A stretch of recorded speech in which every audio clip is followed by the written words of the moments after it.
Central ಕ್ಷೇತ್ರದಲ್ಲಿ ಸಂಸದರಾಗಿರುವಂತಹ PC Mohan ಕೂಡ ಭರ್ಜರಿಯಾಗಿ ಮತಯಾಚನೆಯನ್ನ ನಡೆಸಿದರು. ಪ್ರಮುಖವಾಗಿ ಬೆಳಗ್ಗೆ 7 ಗಂಟೆಯಿಂದ ಶಿವಾಜಿನಗರದ ಎಸ್ಆರ್ ನಗರದಲ್ಲಿ ಬಿರುಸಿನ ಮತಯಾಚನೆಯನ್ನ ನಡೆಸಿದರು. ಸಂಸದ ಪಿಸಿ ಮೋಹನ್ರಿಗೆ ಮಾಜಿ ಕಾರ್ಪೊರೇಟರ್ಗಳಾದ ಗೋಪಿ ಗುಣಶೇಖರ್ ಸಾಥ್ ಕೊಟ್ಟರು. ಈ ವೇಳೆ ಮಾತನಾಡಿದ ಬೆಂಗಳೂರು ಕೇಂದ್ರ ಲೋಕಸಭಾ ಕ್ಷೇತ್ರದ ಬಿಜೆಪಿ ಅಭ್ಯರ್ಥಿ ಪಿಸಿ ಮೋಹನ್ ಈ ಬಾರಿ ಅತಿ ಹೆಚ್ಚಿನ ಲೀಡ್ನಿಂದ ಗೆಲ್ಲುವ ವಿಶ್ವಾಸವನ್ನು ವ್ಯಕ್ತಪಡಿಸಿದರು. ಎಸ್ಆರ್ ನಗರದ ಬಿಜೆಪಿಯ ಭದ್ರಕೋಟೆ ಆಗಿದೆ. ಇದರಿಂದಾಗಿ ಶಿವಾಜಿನಗರ ಕ್ಷೇತ್ರದಲ್ಲೂ ಕೂಡ ಅತಿ ಹೆಚ್ಚು ಮತವನ್ನು ನಾನು ಪಡಿತೀನಿ ಅಂತ ವಿಶ್ವಾಸವನ್ನು ವ್ಯಕ್ತಪಡಿಸಿದರು. 3ನೇ ಬಾರಿ ಪ್ರಧಾನಿ ಮೋದಿ ಅವರನ್ನ ಪ್ರಧಾನಿ ಮಾಡೋದಕ್ಕೆ ಜನ ಈ ಬಾರಿ ಬಿಜೆಪಿಗೆ ಅತಿ ಹೆಚ್ಚು ಮತ ಕೊಡ್ತಾರೆ ಅಂತ ವಿಶ್ವಾಸವನ್ನು ಕೂಡ ಪಿಸಿ ಮೋಹನ್ ವ್ಯಕ್ತಪಡಿಸಿದರು.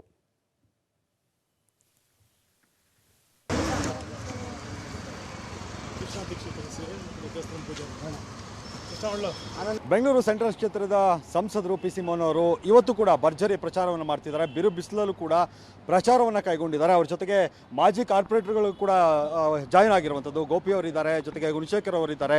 ಎಲ್ಲರೂ ಕೂಡ ಸೇರಿಕೊಂಡು ಇವ್ರ ಜೊತೆಗೆ ಪ್ರಚಾರ ಕಾರ್ಯದಲ್ಲಿ ತೊಡ್ಕೊಂಡಿರುವಂಥದ್ದು. ನೇರವಾಗಿ ಪಿಸಿ ಮೋಹನ್ ಅವರನ್ನು ಮಾತನಾಡಿಸ್ತಾ ಹೋಗ್ತೀನಿ. ಸರ್ ನಮಸ್ಕಾರ, ಹೇಗಿದೆ ಸರ್ ಇವತ್ತಿನ ಅದು ಇಷ್ಟೊಂದು ಬಿಸಿಲಲ್ಲೂ ಕೂಡ ಪ್ರಚಾರ ಕೈಗೊಂಡಿದ್ದೀರಿ? ಮಾಜಿ ಕಾರ್ಪೊರೇಟರ್ಗಳಿದ್ದಾರೆ ನಿಮ್ಮ ಜೊತೆಗೆ. ಇವತ್ತು ನಮ್ಮ ಮಾಜಿ ಕಾರ್ಪೊರೇಟರ್ಗಳಾದಂತಹ ಗೋಪಿ ಮತ್ತು ಗುಣಶೇಖರ್ ಮತ್ತು ನಮ್ಮ ಮಂಡಲದ ಅಧ್ಯಕ್ಷರಾದಂತಹ ಬಾಲಾಜಿ ಮಣಿ ಅವ್ರ ಜೊತೆ ನಾನು ಸಂಪಂಗಿ ರಾಮನಗರ ವಾರ್ಡು ಏನು ಶಿವಾಜಿನಗರ ಅಸೆಂಬ್ಲಿಗೆ ಬರ್ತದೆ, ಈ ಒಂದು ವಾರ್ಡಲ್ಲಿ ನಾವು ಪ್ರಚಾರ ಮಾಡ್ತಾಯಿದ್ದೇವೆ. ಬೆಳಿಗ್ಗೆ 7:30 ಮಾಡ್ತಾಯಿದ್ದೀವಿ. ಬಹಳ ಸಂತೋಷ ಆಗ್ತಾಯಿದೆ.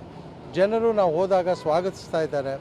ಜನರು ಭಾಳ ಸಂತೋಷದಿಂದ ಬೆಳಿಗ್ಗೆ ನಾವು ಮನೆಗೆ ಹೋದಾಗ ಎಲ್ಲರೂ ಕೂಡ ಮನೆಯಲ್ಲಿ ಟಿಫನ್ ಮಾಡಿ ಹೋಗಬೇಕು ಅಂತ ಕೂಡ ಜನರು ನಮ್ಮನ್ನು ಫೋರ್ಸ್ ಮಾಡ್ತಾಯಿದೆ. ಅಂದರೆ ಅಷ್ಟೊಂದು ಜನರಿಗೆ ಮತ್ತೆ ನರೇಂದ್ರ ಮೋದಿ ಅವ್ರನ್ನ 3ನೇ ಬಾರಿಗೆ ಈ ದೇಶದ ಪ್ರಧಾನಮಂತ್ರಿ ಮಾಡಬೇಕು ಅನ್ನೋ ಒಂದು ಜನರ ಕೂಡ ಆಸೆ ಇದೆ.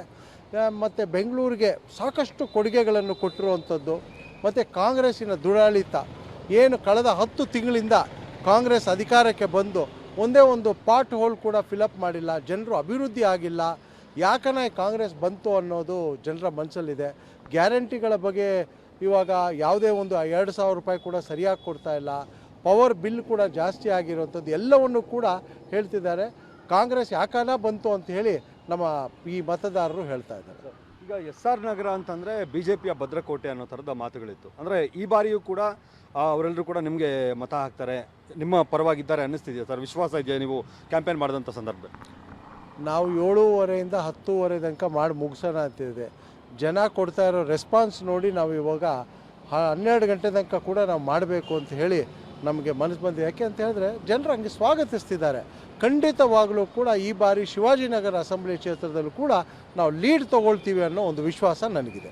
ಅಂದರೆ ಕಳೆದ ಬಾರಿಗಿಂತ ಹೆಚ್ಚಿನ ಲೀಡನ್ನು ಪಡೆದುಕೊಳ್ಳುವಂಥ ವಿಶ್ವಾಸ ಇದೆ ನಿಮಗೆ? ಕಳೆದ ಬಾರಿಗಿನ 2 ಪಟ್ಟು ಹೆಚ್ಚು ಲೀಡ್ ಬರುತ್ತೆ ಅನ್ನೋದು ನನಗೆ ವಿಶ್ವಾಸ ಇದೆ. ರಾಜ್ಯ ನಾಯಕರಾಗಿರ್ಬೋದು ಅಥವಾ ಕೇಂದ್ರ ನಾಯಕರು ಏನಾದರೂ ಜಾಯ್ನ್ ಆಗ್ತಾರಾ ಸರ್ ನಿಮ್ಮ ಜೊತೆಗೆ ಏನಾದರೂ ಪ್ರಚಾರದಲ್ಲಿ? ಅದೇನೋ ಪ್ಲ್ಯಾನ್ ಮಾಡಿದ್ದೀರಾ ಸಮಾವೇಶ ಮಾಡೋದು ನಿಮ್ಮ ಕಾನ್ಸ್ಟಿಟ್ಯೂನ್ಸಿಯಲ್ಲಿ? ಈಗ ನಾವು 10ನೇ ತಾರೀಕಿಂದ ರೋಡ್ ಶೋ ಇಟ್ಕೊಳ್ಳೋಣ ಅಂತಿದ್ದೀವಿ.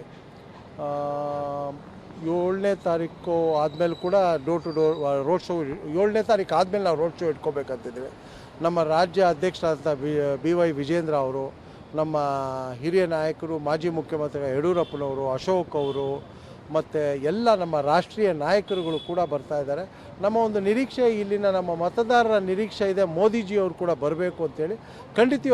ಖಂಡಿತವಾಗ್ಲೂ ಕೂಡ ನಾವು ಮೋದಿಜಿಯವ್ರನ್ನ ಕೂಡ ನಾವು ಒಂದು ಗಮನಕ್ಕೆ ತಂದಿದ್ವಿ. ಬೆಂಗಳೂರಿನ ಮಹಾಜನತೆ ನಿಮ್ಮನ್ನು ನೋಡಬೇಕು ಅಂತಿದ್ದಾರೆ ಅಂತೇಳಿ ಖಂಡಿತವಾಗ್ಲೂ ಅದನ್ನು ಕನ್ಸಿಡರ್ ಮಾಡ್ತಾರೆ ಅನ್ನೋ ವಿಶ್ವಾಸ ನನಗಿದೆ. ಓಕೆ, ಇದು ಸಂಸದರಾದಂಥ ಪಿಸಿ ಮೋಹನ್ ಅವರು ಹೇಳ್ತಾ ಇರುವಂಥದ್ದು. ಅಂದರೆ ನಾವು 10 ಗಂಟೆವರೆಗೂ ಮಾಡೋಣ ಅನ್ನೋ ಥರದ ಅಂದ್ಕೊಂಡು ನಾವು ಪ್ರಚಾರಕ್ಕೆ ಹೋದ್ವಿ. ಆದರೆ ಜನರ ರೆಸ್ಪಾನ್ಸ್ ನೋಡಿಕೊಂಡು ನಾವು ಈ ಸಮಯವನ್ನು ಹೆಚ್ಚು ಮಾಡಿದ್ವಿ. ಬಿಸಿಲಿದ್ರೂ ಕೂಡ ನಾವು ಪ್ರಚಾರ ಕಾರ್ಯವನ್ನು ಕೈಗೊಂಡಿರುವಂಥದ್ದು ಅನ್ನುವಂಥ ಮಾತನ್ನು, ವಿಶ್ವಾಸವನ್ನು, ಅಂದರೆ ತುಂಬ ಲೀಡಲ್ಲಿ ಗೆಲ್ಲುವಂಥ ವಿಶ್ವಾಸವನ್ನು ಅವರು ವ್ಯಕ್ತಪಡಿಸ್ತಾ ಇದ್ದಾರೆ. ಕ್ಯಾಮ್ರಾ ಪರ್ಸನ್ ರವಿ ಜೊತೆಗೆ ಮಾದೇಶ್ ಆನೇಕಲ್, ಪಬ್ಲಿಕ್ ಟಿವಿ, ಬೆಂಗಳೂರು.